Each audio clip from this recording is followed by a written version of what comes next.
Hello दोस्तों, आज का वीडियो बहुत ही रोचक होने वाला है। वीडियो को एंड तक ज़रूर देखें, स्किप करके बिल्कुल भी ना देखें, नहीं तो समझ में नहीं आएगा। और पूरा वीडियो ज़रूर देखें। मेरा मकसद है आपको नोट्स प्रोवाइड करना। एक और बात, अगर आप चैनल पर नए हैं तो मेरे चैनल को सब्सक्राइब।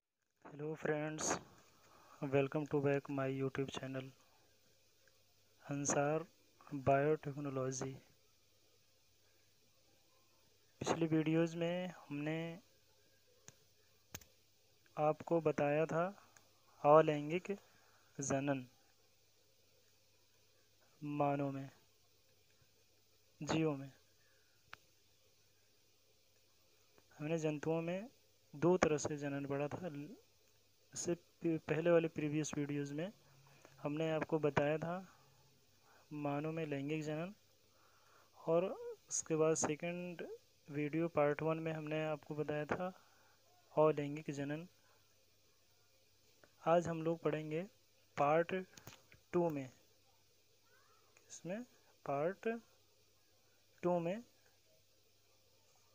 पादपों में अलैंगिक जनन, एसेक्सुअल रिप्रोडक्शन इन प्लांट।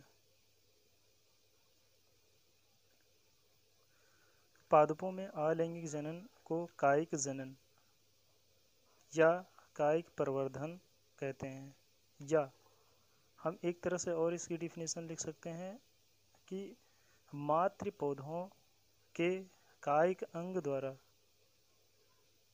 नए पौधे का निर्माण कायिक जनन कहलाता है। से यहाँ पे बार बार बात आ रही है कायिक भाग या कायिक अंग। पौधे के कायिक अंग क्या होते हैं, तो मैं आपको बता देना उचित समझता हूँ कि कायिक भाग जो होता है वो जड़ होता है, तना होता है, पत्ती होती है। यहाँ से इन तीनों से, जड़, तना और पत्ती से, कहीं से भी, ठीक है, इस कायिक भाग से पौधे के कहीं से भी आप इसको अलग कर देते हो तो ये अलग जीव, अलग पौधा बना लेता है। इसी को बोलते हैं कायिक जनन या कायिक प्रवर्धन या वेजिटेटिव प्रोपेगेशन कहते हैं। कायिक प्रवर्धन की विधियां।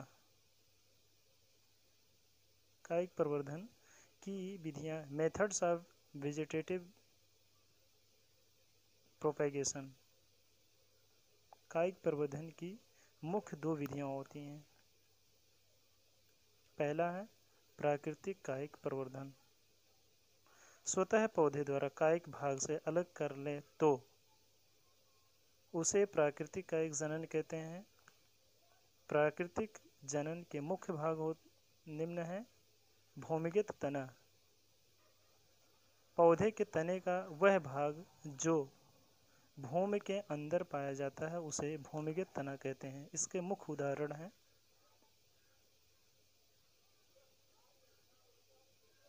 कंद, ट्यूबर्स।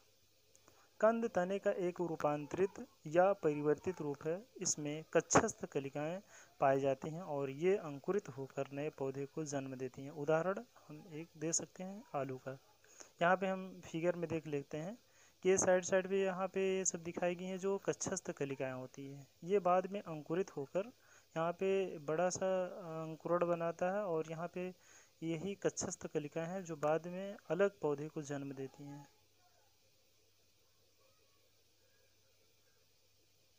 दूसरा है प्रकंद। दूसरा प्रकंद, इसको इंग्लिश में राइजोम बोलते हैं। प्रकंद भी एक भूमिगत तने का उदाहरण है। उदाहरण अदरक, इंग्लिश में इसको बोलते हैं जिंजर। तो यहाँ पे आप देख सकते हैं फिगर बना हुआ है, यहाँ पे ड्रॉ मैंने किया है पहले से ऑलरेडी।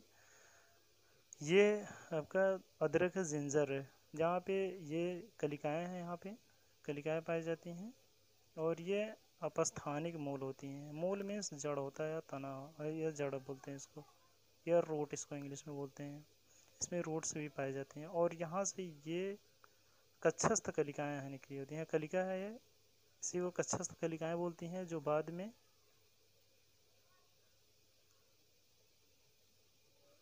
अलग पौधे को जन्म देते हैं। तो प्रकंद भी एक भूमिगत तने का उदाहरण है। अदरक हमने दे दिया, तो यहाँ अदरक आप देख सकते हैं, जिंजर बोलते हैं इसको। अब हम पढ़ेंगे जड़ के बारे में। वैसे पहले हमें इस रूट्स जड़ के बारे में बताना चाहिए था, मैंने पहले तने के बारे में बता दिया, कोई दिक्कत नहीं है।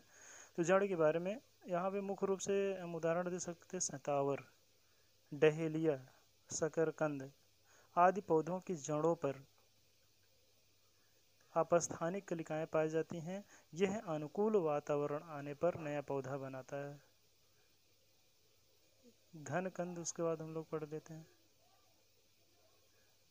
इसको जड़ को लास्ट में पढ़ना था या बीच में पढ़ना था, चलो ठीक है, हमने उधर उसको भी पढ़ लिया है। और हम घनकंद पढ़ लेते हैं। तीसरा पॉइंट है तने का, अभी एक रूपांतरित स्वरूप है ये, इसको कॉर्न कहते हैं इंग्लिश में। ये एक प्रकार का रूपांतरित तना होता है। उदाहरण अरबी जिमीकंद का एक उदाहरण हम इसे दे सकते हैं। और नेक्स्ट एंड लास्ट सल्ककंद, इसको बल्ब बोलते हैं। उदाहरण में हम यहाँ पे प्याज दे सकते हैं, लहसुन दे सकते हैं। प्याज से नए शाखाएँ निकलती हैं। प्याज आपने ऑनियन देखा, ऑनियन मीन्स प्याज होता है, ऑनियन आपने देखा, तो उसको देखेंगे वो ध्यान से, तो इस तरह से उसमें संरचनाएं पाई जाती हैं। प्याज से नए शाखाएँ निकलती हैं। ये सभी रूपांतरित तना है। तने के किसी भाग द्वारा नए पौधे विकसित होता है, तब उसे कायिक जनन या वेजिटेटिव रिप्रोडक्शन कहते हैं। ये सल्ककंद का उदाहरण है। आप सल्ककंद में प्याज लहसुन दे सकते हैं। घनकंद में एक अरबी जिमीकंद का उदाहरण आप दे सकते हैं। ठीक है, हम पत्ती के बारे में नेक्स्ट एंड लास्ट जो पढ़ेंगे, तने का एक रूपांतरित स्वरूप है पत्ती, जिसे इसमें कायिक जनन होता है। ब्राफिलम अजूबा की पत्ती के बारे में हम लोग देखेंगे यहाँ पे। अजूबा की पत्तियों पर कक्षस्थ कलिकाएं पाई जाती हैं। अजूबा की पत्तियों के किनारों पर कक्षस्थ कलिकाओं से अनुकूल वातावरण आने पर जो है नया शाखा निकलता है और इनकी पत्तियों से नए पौधे निकलते हैं। यहाँ पे फिगर में देख सकते हैं कि ये संपूर्ण अजूबा की पत्ती है और यहाँ पे ये कलिकाएं, अपस्थानिक कलिकाएं यहाँ पे पाई जाती हैं। ये कलिका है, यहाँ पे कलिकाएं, ढेर सारी इसमें कलिकाएं पाई जाती हैं। अजूबा की पत्ती है, तो ये पत्ती, इस पे अपस्थानिक कलिकाएं पाई जाती हैं, कक्षस्थ कलिकाएं बोलते हैं इसको, जो भी कह लीजिए। ये कक्षस्थ कलिकाएं अनुकूल वातावरण आने पर, अनुकूल मतलब जिसमें ये ढल सके, प्रतिकूल वातावरण नहीं होना चाहिए, अनुकूल वातावरण आने पर, ठीक है, अनुकूल वातावरण आने पर ये नया शाखा को जन्म देता है। यहाँ पे ऊपर दूसरा निकल रहा है, शाखा निकलती है और इनकी पत्तियों से नए पौधे निकलते हैं। इनकी पत्तियों से, जुबे की पत्तियों से यहाँ पे नई पत्ती निकलना प्रारंभ हो जाती हैं। इस तरह से पत्ती में कायिक जनन पॉसिबल होता है। ठीक है, हम लोग पढ़ेंगे कृत्रिम कायिक जनन, आर्टिफिशियल वेजिटेटिव रिप्रोडक्शन में मनुष्य के द्वारा अनेक प्रकार से किए जाने वाले कायिक जनन को कृत्रिम कायिक जनन या प्रवर्धन या प्रोपेगेशन कहते हैं। मनुष्य अपने लाभ के लिए कृत्रिम कायिक प्रवर्धन द्वारा अपनी इच्छानुसार पौधे विकसित करने का प्रयास करता है। अब हम देखेंगे कृत्रिम कायिक प्रवर्धन की विधियाँ कैसी होती हैं। इनकी दो मुख्य विधियाँ होती हैं। कलम विधि द्वारा इसमें हम बता देते हैं आपको, जो कलम विधि क्या होता है। चाहे जैसे हम उदाहरण दे सकते हैं, गुलाब, गन्ना, गुड़हल आदि के पौधों को इस विधि के द्वारा उगाया जाता है। पुराने पौधों की परिपक्व कोशिकाओं को काटकर भूमि में तिरछा गाड़ दिया जाता है। या कलम विधि में हम एक उदाहरण गुलाब का दे सकते हैं, जिसमें हम गुलाब के तने को किसी भी पार्ट से, किसी भी उसके अंग से कटिंग करके और उसको कलम करके लगा दिया जाए तो उसको कटिंग बोलते हैं और एक नया पौधा बना लेता है। दोस्तों, कृत्रिम कायिक जनन का दूसरा हेडिंग है दाब लगाना, लेयरिंग। जैसे यहाँ पे एक हमने जो पौधा बना दिया है, कोई पौधा हो, मतलब ये हमने एक पौधा बना दिया है, ठीक है। कोई पौधा है जिसके किसी शाखा को हम जमीन पर यहाँ से ला के नीचे जमीन पर दबा देते हैं तो सतह से जब जमीन में चला जाता है तब यहाँ पर जड़ बना लेता है और नए पौधे बना लेता है। यहाँ पूरा पौधा बना लेता है और इस तरह से कायिक जनन समाप्त हुआ।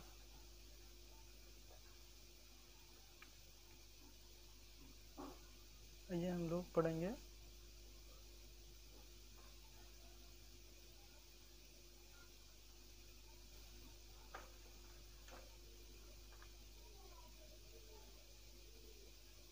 अब हम आते हैं महत्वपूर्ण टॉपिक पर, जिसे कहते हैं सूक्ष्म प्रवर्धन। सूक्ष्म प्रवर्धन, माइक्रो प्रोपेगेशन। अब हमारा जो टॉपिक है सूक्ष्म प्रवर्धन, आज मैं आपको इस टॉपिक के बारे में बताऊंगा। सूक्ष्म प्रवर्धन क्या होता है, माइक्रो प्रोपेगेशन। इसकी परिभाषा देख लेते हैं। यह एक विधि है पौधों में मानव द्वारा जनन कराने की। यह विधि कायिक प्रवर्धन की सबसे अधिक आधुनिक विधि है। इस विधि में जिस पौधे से प्रवर्धन कराया जाता है, इसमें मातृ पौधे के थोड़े से ऊतक से हजारों की संख्या में पादपों को प्राप्त किया जा सकता है। यह विधि ऊतक तथा कोशिका संवर्धन, tissue and cell culture technique पर बेस्ड है। इस विधि में पौधों की किसी ऊतक को निकालकर कृत्रिम पोषक माध्यम में नियंत्रित वातावरण के अंतर्गत रखकर नया पौधा विकसित कर सकते हैं। उदाहरण हम ले सकते हैं गाजर। यहाँ पे उदाहरण के रूप में गाजर हम ले सकते हैं। यहाँ पे कृत्रिम माध्यम में हम गाजर के छोटे से ऊतक को, यहाँ पे ऊतक है, छोटे से ऊतक को रखते हैं इसमें कृत्रिम पोषक माध्यम नियंत्रित वातावरण में। यहाँ पर इस गाजर के छोटे से कोशिका को और यहाँ पे रखते हैं और ये कोशिकाओं का समूह बनाएगा। धीरे धीरे इसमें शाखाएं निकलेंगी और तने के बाद जड़ निकलेगी और उससे नया पौधा बना सकते हैं। सूक्ष्म परिवर्धन कैसे कराया जाता है, आइए स्टेप बाय स्टेप मैं आपको पढ़ाता हूँ। स्टेप फर्स्ट, पादपों के विकास के लिए पोषक तत्व चाहिए। वो पोषक तत्व हम इन मीडियम में रखते हैं और मीडियम में एक ऊतक को रखते हैं और धीरे धीरे कोशिकाओं का समूह बना लेती है। अब इस समूह को कैलस कहते हैं। तो यहाँ पे हम देख सकते हैं कृत्रिम पोषक माध्यम हमने तैयार किया। इसमें कोशिका डाला है और ये कोशिकाएं ढेर सारे कोशिकाओं का समूह बना लेती है और इस कोशिकाओं के समूह को हम लोग यहाँ पे कैलस कहते हैं। क्या कहते हैं? कैलस कहते हैं। सेकंड स्टेप में हम देखेंगे। सेकंड स्टेप में जहाँ पे कृत्रिम पोषक माध्यम है, इस कृत्रिम पोषक माध्यम में एक कैलस से यहाँ पे ढेर सारे पौधे विकसित होंगे। अब इस कैलस को स्टेप सेकंड में इस पोषक माध्यम से निकालकर इसमें पोषक माध्यम में रखते हैं कि हार्मोन युक्त हो, इसमें हार्मोन युक्त हो जो इस कैलस से तने निकलने को प्रेरित करते हैं। ये तना है, इस तने को निकलने में प्रेरित करते हैं। वो हार्मोन जो इसमें डाला जाता है, वो हार्मोन इस पर कोशिकाओं पर एक्ट करने लगेंगे और यहाँ से शाखाएं निकलने लगते हैं। थर्ड स्टेप में हम पढ़ेंगे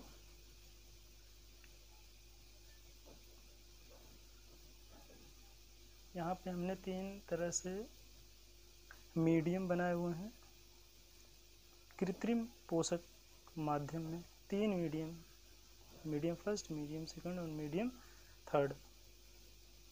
अब जो ये शाखाएं बनी हुई हैं, कौन सी, ये शाखाएं जो बनी हुई हैं, ये शाखाएं, इन शाखाओं को अलग अलग, यहाँ पे अलग अलग इसको निकाल के इस अलग अलग पोषक माध्यम में, अलग अलग मीडियम में रखते हैं और इसमें से जड़ें निकलती हैं, और इसमें से जड़ें निकलने लगती हैं तो ये कंप्लीटली पौधा हो जाता है। इन पौधों को जहाँ उगाना होता है वहाँ से इसे निकालकर उस गार्डन में रोपित कर देते हैं और बड़े पौधे बन जाते हैं। इस तरह से अलग अलग यहाँ पे मीडियम में भी हम अलग अलग तरह से पौधे उगा सकते हैं। ठीक है दोस्तों, गाइस आज का टॉपिक यहीं पे पादपों में आलिंगिक जनन खत्म होता है। फिर मिलते हैं नेक्स्ट वीडियो में। आप हमारे चैनल को अधिक से अधिक लाइक करें, शेयर करें और सब्सक्राइब करें, जिससे आने वाली वीडियोस की नोटिफिकेशन आप तक पहुंच सके।